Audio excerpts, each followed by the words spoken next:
from the great Pelican State. My name is Joel Utah Sharpton. Utah with an E at the front, a W at the end, and a long story behind it for another day.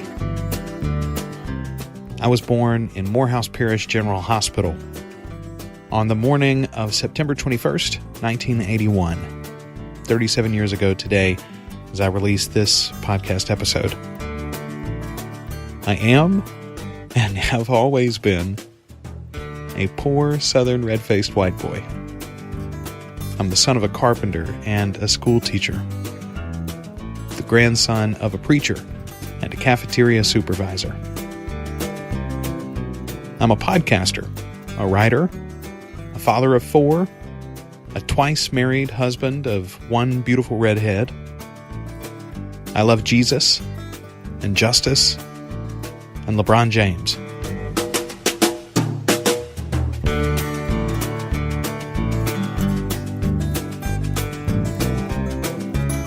I like Nintendo, and I love Nina Simone. And I need to watch the Godfather series at least once every couple of years.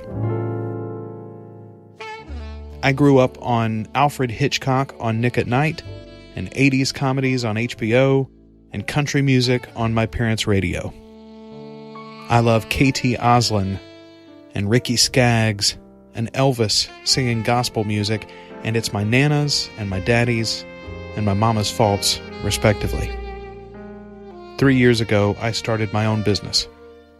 3 years from now, I'll be 40. I have a son who is 10, a son who is 9, and 2 twin daughters that are 4.5 years old. To say I'm in the thick of it is an understatement. But I love my life now as much as ever before. And every day is an exciting discovery. I've been writing publicly since 2004. Podcasting since 2012, and I never shut up.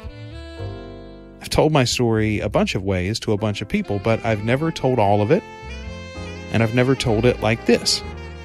I want my own voice, my own story, for my own recollection, if nothing else.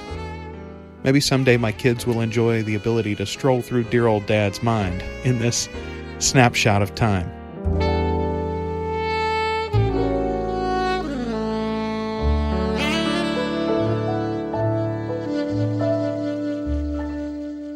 So here's what you'll get if you're along for the ride.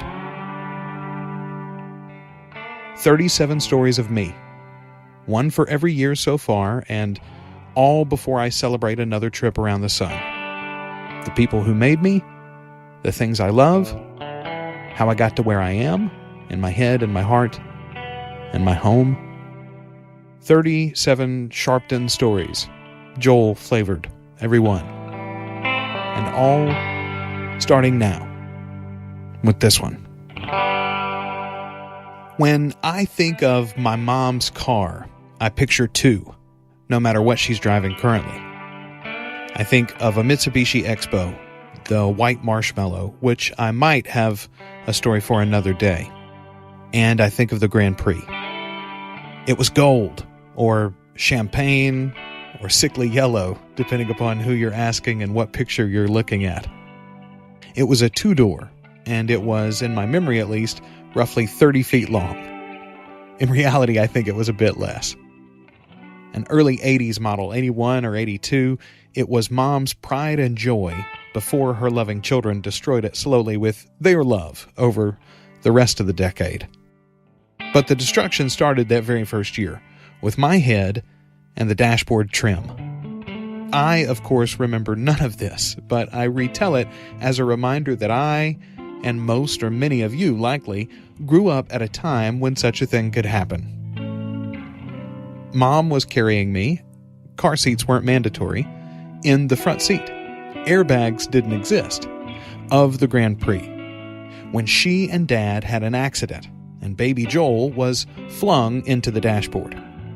Thankfully, driving while holding a baby was frowned upon even back then, so I didn't encounter the steering wheel.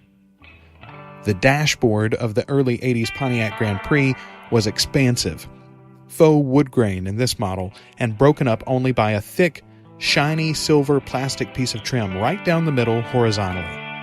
My noggin cracked the plastic trim dead center of the passenger side.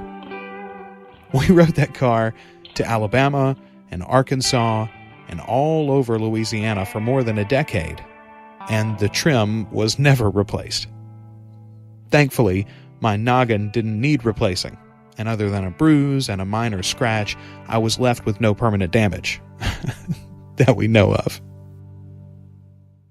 Of course, I'd be lying if that was even the worst time they dropped me on my head, but that's a different story for a different episode. These stories aren't in order of importance, by the way.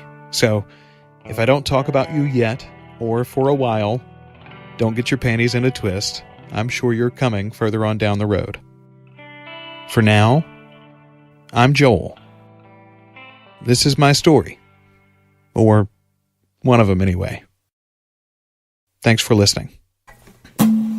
You got busted without a dime to your name. You took a bus ride with your mindset to fame. They had a tough time remembering your name. Well, we don't. No, we don't. You missed your big chance to be a Hollywood star, but for most folks, that never was in the cards. Well, you sailed and you failed. Well, at least you got to do it while you were young, before you get old and you lose your nerve. So here's to you from the great Pelican State. It's never too late to come back home.